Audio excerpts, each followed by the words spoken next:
Hello बच्चों, स्वागत है आप सभी का एक बार फिर से आपकी अर्थशास्त्र की ऑनलाइन कक्षाओं में।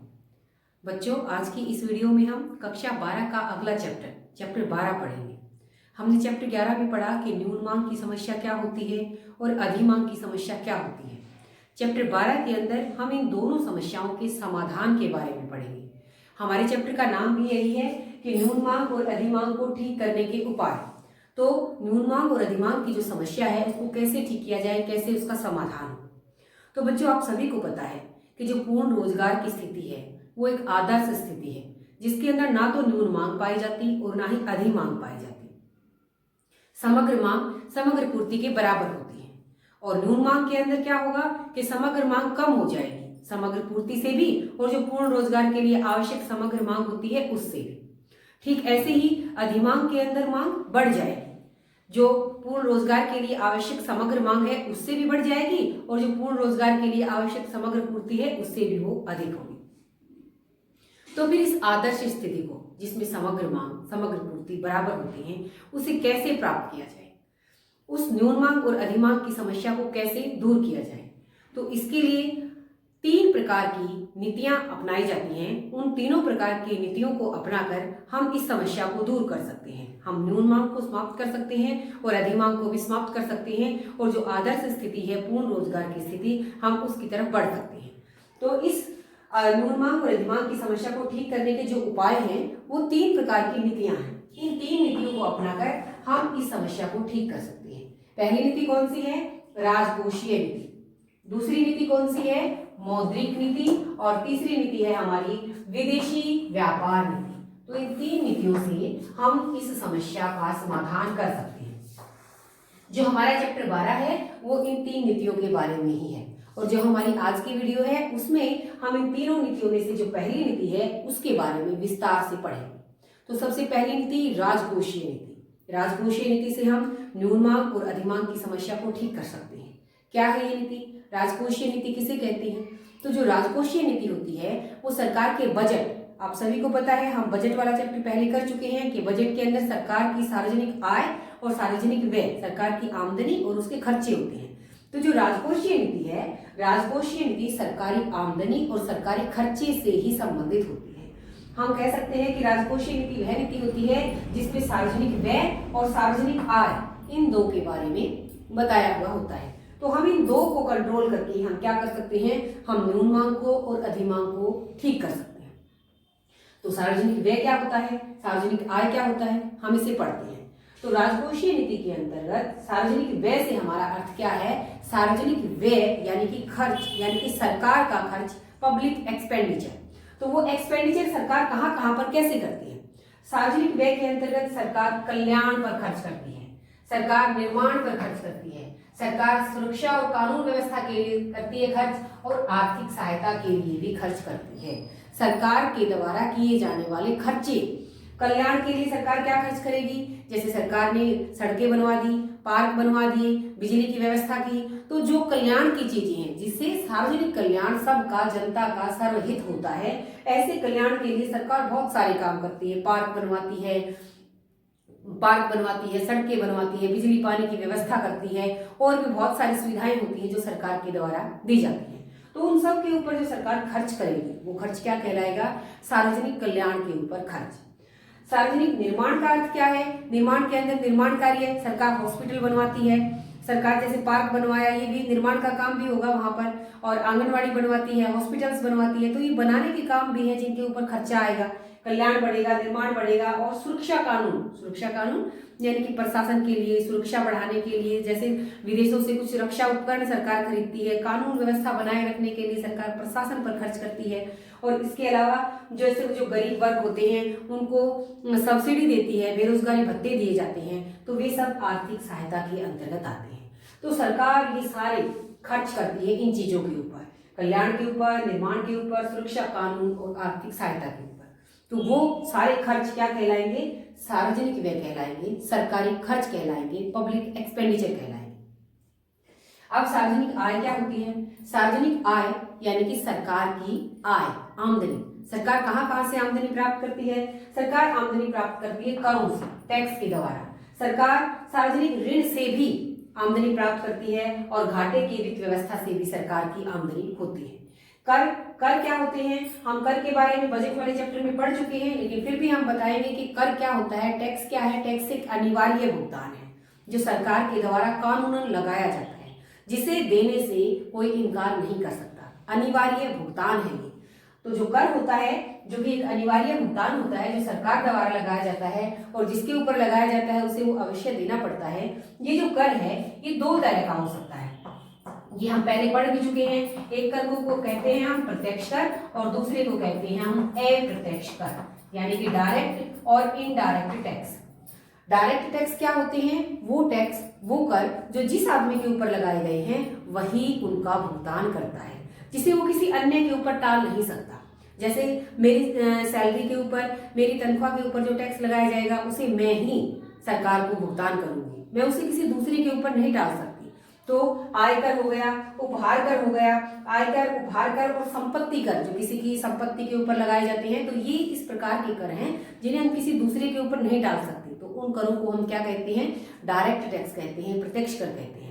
तो यहाँ आपको जो प्रत्यक्ष कर है इनके एग्जाम्पल वगैरह ये कुछ आपको याद रखने होंगे, हमारे एक एक नंबर के एमसीक्यूज के अंदर हो सकते हैं ये, कि आयकर, संपत्ति कर और उपहार कर ये कुछ ऐसे कर हैं जो प्रत्यक्ष करों की गिनती में आते हैं। और प्रत्यक्ष कर होते क्या हैं? जिन्हें जिसके ऊपर लगाया गया वही उसका भुगतान करेगा, वो उसे किसी अन्य के ऊपर नहीं टाल सकता। अप्रत्यक्ष कर, दूसरे कर कौन से हैं हमारे? अप्रत्यक्ष, इनडायरेक्ट टैक्स। तो ये इनडायरेक्ट टैक्स के विपरीत होते हैं, इन्हें जिसके ऊपर लगाया गया वो किसी अन्य के ऊपर इनको टाल सकता है। मान लिया मेरे ऊपर कोई लगाया गया, मैं उसका स्वयं भुगतान न करके मैं उसका बोझ किसी अन्य पर डाल दूं, उसको वो पे करना पड़े, तो वो क्या कहलाएगा? वो कहलाएगा इनडायरेक्ट टैक्स। तो इनडायरेक्ट टैक्स के एग्जांपल क्या क्या होते हैं बच्चों? इनडायरेक्ट टैक्स के अंदर आपका बिक्री कराएगा, आपका उत्पादन कराएगा। बिक्री कर और उत्पादन कर ये कुछ ऐसे कर हैं जिसे जैसे उत्पादक के ऊपर लगाया गया तो उत्पादक उसको उपभोक्ता पर डाल सकता है। तो इस प्रकार के करों को हम क्या कहेंगे? इनडायरेक्ट टैक्स कहेंगे, अप्रत्यक्ष कर कहेंगे। तो करों से सरकार को आय प्राप्त होती है। तो कर क्या है? कर सार्वजनिक आय का एक हिस्सा है, क्योंकि सरकार को करों से आय प्राप्त होती है। दूसरा सरकार की आमदनी का साधन है सार्वजनिक ऋण। सरकार ऋण ले सकती है, जनता से ऋण ले सकती है, जनता से पैसे ले सकती है वो सरकार काम करने के लिए। तो ये भी क्या हो गया? सरकार की आमदनी का एक सोर्स हो गया, एक साधन हो गया। और अगला साधन है घाटे की वित्त व्यवस्था। घाटे की वित्त व्यवस्था मोस्ट इंपोर्टेंट, आप लोगों को पता होना चाहिए। घाटे की वित्त व्यवस्था का क्या अर्थ है कि जब सरकार की आय कम रह जाती है या सरकार के खर्चे बढ़ जाते हैं तो सरकार आरबीआई को, जो कि हमारा केंद्रीय बैंक है, उसे नए नोट छापने के लिए कहती है। और नए नोट छापना ही क्या कहलाता है? घाटे की वित्त व्यवस्था कहलाता है। तो सरकार अपने बजट को पूरा करने के लिए नए नोट छापने के लिए कहती है और नए नोट छापकर सरकार अपने बजट को पूरा करती है, तो उस व्यवस्था को घाटे की वित्त व्यवस्था कहा जाता है। तो ये सरकार की आमदनी की साधन हो गई। तो सरकार के आय खर्चे कहाँ होते हैं, आय क्या होती है, ये हमें पता चल गया। लेकिन इन सार्वजनिक व्यय से और इस सार्वजनिक आय से सरकार न्यून मांग और अधिमांग को ठीक कैसे करेगी, ये तो हमने पढ़ा ही नहीं। तो सरकार न्यून मांग और अधिमांग को इनका प्रयोग करके कैसे ठीक करेगी? तो सबसे पहले हम न्यून मांग के बारे में देखते हैं। मान लिया अर्थव्यवस्था के अंदर न्यून मांग की स्थिति है। न्यून मांग यानी कि मांग कम है, एडी कम है एएस से भी, और जो पूर्ण रोजगार के लिए आवश्यक सामग्री मांग है उससे भी मांग कम है। तो ऐसी स्थिति में सरकार क्या करेगी? तो ऐसी स्थिति में सबसे पहले सरकार क्या करेगी कि जैसे मैंने बताया सार्वजनिक व्यय, तो सार्वजनिक व्यय के अंदर सरकार क्या करेगी? सार्वजनिक व्यय को सरकार बढ़ा देगी। सरकार इसके अंदर क्या कर देगी? वृद्धि कर देगी। किसमें? सार्वजनिक व्यय में। कब? जब न्यून मांग की स्थिति है। तो इससे क्या होगा? मान लिया सरकार ने सार्वजनिक व्यय को बढ़ा दिया, यानी कि कल्याण के ऊपर सरकार ने अधिक खर्च किया, सरकार ने अधिक रोड बनवाए, सरकार ने अधिक पार्क बनवाए, सरकार ने जितने भी मतलब खर्चे होते हैं सरकार के, वो सारे निर्माण कार्यों के ऊपर, सुरक्षा कानून के ऊपर, सब्सिडी के अंदर सरकार ने सब चीजें अधिक कर दी, उनमें वृद्धि कर दी। तो इससे क्या होगा? इससे लोगों की आय बढ़ेगी। जब सरकार इन चीजों के ऊपर खर्च करती है तो इनके ऊपर खर्च, जो जिन लोगों को यहाँ पर रोजगार मिलेगा उनकी आय बढ़ेगी। आय बढ़ने से क्या होगा? मांग बढ़ेगी, और मांग बढ़ने से क्या होगा?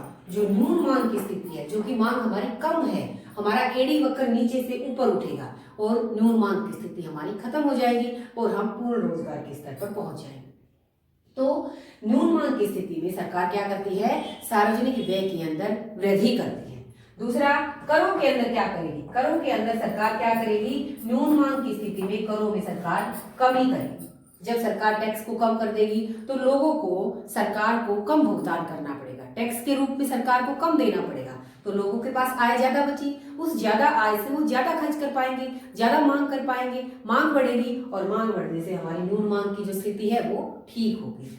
तो न्यून मांग की स्थिति में सार्वजनिक व्यय के अंदर वृद्धि की जाएगी, करों के अंदर कमी कर दी जाएगी। जो सार्वजनिक ऋण है, जो हमारे सार्वजनिक ऋण होते हैं, इन सार्वजनिक ऋणों को क्या किया जाएगा, बढ़ाया जाएगा या घटाया जाएगा। आप सोच सकते हैं कि मैंने बताया था कि सार्वजनिक ऋण यानी कि सरकार जो जनता से लेती है, तो सार्वजनिक ऋणों के अंदर क्या करेगी, सरकार कम कर देगी, कमी कर देगी। जनता से सरकार कम लेगी, सार्वजनिक ऋण का जनता से ऋण देना होता है, और अगर जनता से सरकार कम ऋण लेगी तो जनता के पास आय अधिक बचेगी, आय अधिक बचेगी, वो अधिक मांग करेंगे, वो अधिक मांग करेंगे तो हमारी न्यून मांग की स्थिति ठीक होगी। ठीक, ऐसे ही अगला है हमारा घाटे की वित्त व्यवस्था। अगर अर्थव्यवस्था में न्यून मांग की स्थिति है तो घाटे की वित्त व्यवस्था के अंदर क्या किया जाएगा, सरकार वृद्धि करेगी। आप लोगों को बताया मैंने अभी अभी कि घाटे की वित्त व्यवस्था होती क्या है, नए नोट छापना। तो सरकार अधिक नए नोट छापेगी, जब सरकार अधिक नए नोट छापेगी तो जनता के पास अधिक मुद्रा जाएगी, उनकी आय बढ़ेगी, उनके मांग बढ़ेगी और उनके खर्चे बढ़ेंगे, और जिससे न्यून मांग की स्थिति ठीक होगी। तो बच्चों, जब न्यून मांग की स्थिति होती है तो सरकार राजकोषीय नीति को अपनाकर, यानी कि सार्वजनिक व्यय और सार्वजनिक आय, इन दोनों को अपनाकर न्यून मांग को ठीक कर सकती है। सरकार सार्वजनिक व्यय को बढ़ा देगी, सरकार करों के अंदर कमी कर देगी, सरकार सार्वजनिक ऋण के अंदर भी कमी लाएगी, और घाटे की जो वित्त व्यवस्था है उसके अंदर सरकार बढ़ोतरी करेगी, वृद्धि करेगी, और इस तरीके से सरकार न्यून मांग को ठीक कर सकती है राजकोषीय नीति अपनाकर। अब हमारी दूसरी समस्या, अधिमांग की समस्या। अगर अर्थव्यवस्था के अंदर अधिमांग है तो राजकोषीय नीति को कैसे अपनाया जाएगा, कैसे इसका प्रयोग किया जाएगा। तो अधिमांग यानी कि मांग अधिक है, हमें मांग को क्या करना है, कम करना है।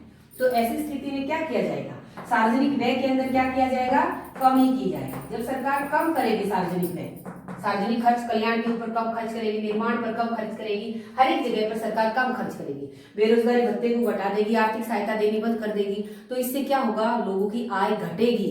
आय जब उनकी कम होगी तो उनकी मांग भी कम होगी, और मांग कम होगी तो जो अधिमांग की समस्या है वो कम होगी। जो पूर्ण रोजगार से भी अधिक ऊपर थी एडी, वो एडी नीचे की तरफ आएगी, और नीचे की तरफ आने से हमारी अधिमांग की समस्या दूर हो जाएगी। तो सार्वजनिक व्यय के अंदर क्या करेगी, अधिमांग की स्थिति में कमी करी जाएगी।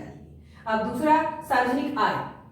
सार्वजनिक आय में सबसे पहले टैक्स आता है, तो करों के अंदर सरकार क्या करेगी, जब अधिमांग की स्थिति है तो करों के अंदर सरकार क्या कर देगी, वृद्धि कर देगी, कर टैक्स बढ़ा देगी। जब टैक्स की दर बढ़ेगी तो लोगों से उनकी आय का अधिक हिस्सा टैक्स के रूप में पे किया जाएगा। जब लोग अपनी आय का एक बड़ा हिस्सा टैक्स के रूप में पे कर देंगे तो उनके पास आय कम बचेगी, और आय कम बचने से वो खर्च कम करेंगे, उनकी मांग घटेगी और अधिमांग की समस्या हमारी ठीक हो जाएगी। तो आप लोगों को समझ के याद करना है, रटना नहीं है। मांग अधिक है तो सरकार क्या करेगी, क्या करने से क्या हो रहा है।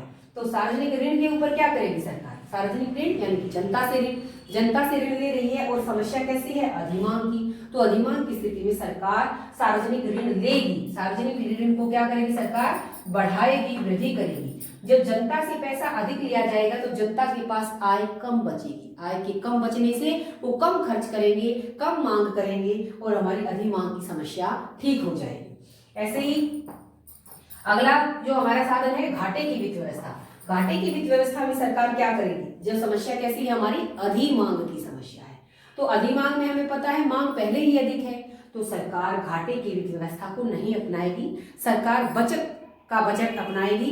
बचत का बजट का अर्थ होता है कि सरकार नए नोट नहीं छापेगी, नए नोट छापने को मंजूरी नहीं करेगी। बचत का बजट होता है यानी कि सरकार नए नोटों को छापने को कोई मंजूरी नहीं देगी। आधिक्य का बचत का बजट या आधिक्य का बजट के अंदर सरकार घाटे की वित्त व्यवस्था के अंदर क्या करती है, कमी लाती है। तो बच्चों, ये तरीके अपनाकर राजकोषीय नीति के अंतर्गत सार्वजनिक व्यय और सार्वजनिक आय, इनके अंतर्गत ये तरीके अपनाकर सरकार न्यून मांग को और अधिमांग की समस्या को ठीक कर सकती है। तो न्यून मांग और अधिमांग की समस्या को ठीक करने की जो पहली नीति है जिसे हम राजकोषीय नीति कहते हैं, जो सरकार के बजट से संबंधित है, आय और व्यय से संबंधित है, उसे अपनाकर सरकार कैसे न्यून मांग और अधिमांग की समस्या को ठीक करेगी, हमने इसके बारे में विस्तार से पढ़ा। जो हमारी अगली वीडियो होगी उसके अंदर हम मौद्रिक नीति के बारे में पढ़ेंगे। तो उम्मीद है बच्चों आप सभी को अच्छे से समझ में आया होगा। ये समझने के उपरांत अगर आप चैप्टर को पढ़ते हैं तो आपको चैप्टर की एक एक लाइन, एक एक पंक्ति आपकी समझ में आएगी। और मुझे कमेंट करके जरूर बताएं कि आपको कितना समझ में आया और कितना समझ में नहीं आया। आज के लिए इतना ही। आप सभी का धन्यवाद।